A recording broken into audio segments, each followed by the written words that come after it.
नमस्कार, अस्सलाम वालेकुम, सत श्री अकाल। सऊदी टुडे में आपका स्वागत है। खाड़ी देशों के साथ साथ देश और दुनिया की बड़ी खबरें आइए जानते हैं तफसील से।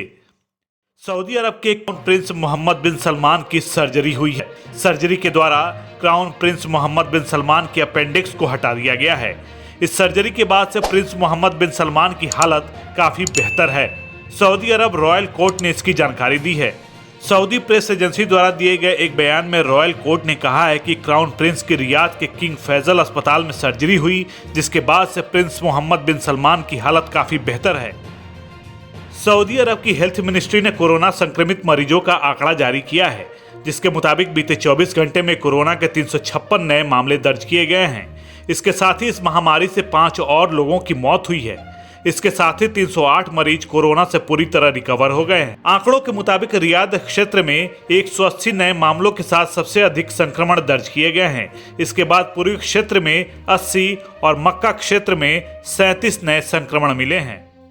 सऊदी अरब में कोरोना महामारी का प्रसार एक बार फिर से बढ़ने लगा है। मस्जिद में नमाज पढ़ने वाले नमाजियों के कोरोना संक्रमित मिलने के बाद 10 मस्जिदों को बंद कर दिया गया है। सऊदी के इस्लामिक मामलों के मंत्रालय ने इसकी जानकारी दी है। राज्य में सबसे पहले कई हिस्सों में 15 नमाजियों के कोरोना संक्रमित मिलने के बाद से करीब 10 मस्जिदों को अस्थायी रूप से बंद कर दिया गया था। मिनिस्ट्री के मुताबिक कई मस्जिदों के नमाजी और इमाम कोरोना संक्रमित पाए गए हैं। इन सब मामलों को देखते हुए मस्जिदों को अस्थायी रूप से बंद कर दिया गया है।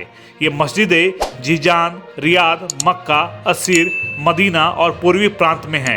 इससे पहले रियाद और पूर्वी प्रांत की 3 मस्जिदों को सैनिटाइज करने के बाद खोला गया था। हाल के हफ्तों में सऊदी अरब ने 135 मस्जिदों को बंद कर दिया है, जिनमें से 108 को बाद में सैनिटाइजेशन के बाद खोल दिया गया। अमेरिकी नागरिक और सऊदी अरब के पत्रकार जमाल खशोगी की हत्या का मामला एक बार फिर चर्चा में आ गया है। इस मामले में शुरुआत से ही क्राउन प्रिंस मोहम्मद बिन सलमान यानी MBS का नाम जुड़ रहा है। अब खबर आई है कि सऊदी अरब से भेजी गई जिस टीम ने कथित तौर पर खशोगी की हत्या की थी, उन्होंने 2 विमानों का इस्तेमाल किया था। ये विमान उसी कंपनी के थे जिन्हें MBS ने जब्त करवाया था। ये बात हाल ही में अदालत में दायर किए गए दस्तावेजों में सामने आई है। CNN की रिपोर्ट के अनुसार दस्तावेज इस साल के शुरुआत में कनाडाई सिविल मुकदमे के तहत दायर किए गए थे। इन पर टॉप सीक्रेट लिखा है और इन पर सऊदी अरब के मंत्री के हस्ताक्षर हैं। दस्तावेजों में बताया गया कि कैसे स्काई प्राइम एविएशन को साल 2017 के आखिर में देश के वेल्थ फंड में ट्रांसफर करने का आदेश दिया गया। खबर है कि कंपनी के विमानों का बाद में अक्टूबर 2018 में खशोगी की हत्या में इस्तेमाल किया गया। सऊदी अरब की राजधानी रियाद में स्थित रॉयल पैलेस पर पिछले महीने विस्फोटकों से भरे ड्रोन के जरिए हमला किया गया। इस हमले को लेकर चौंकाने वाला खुलासा हुआ है।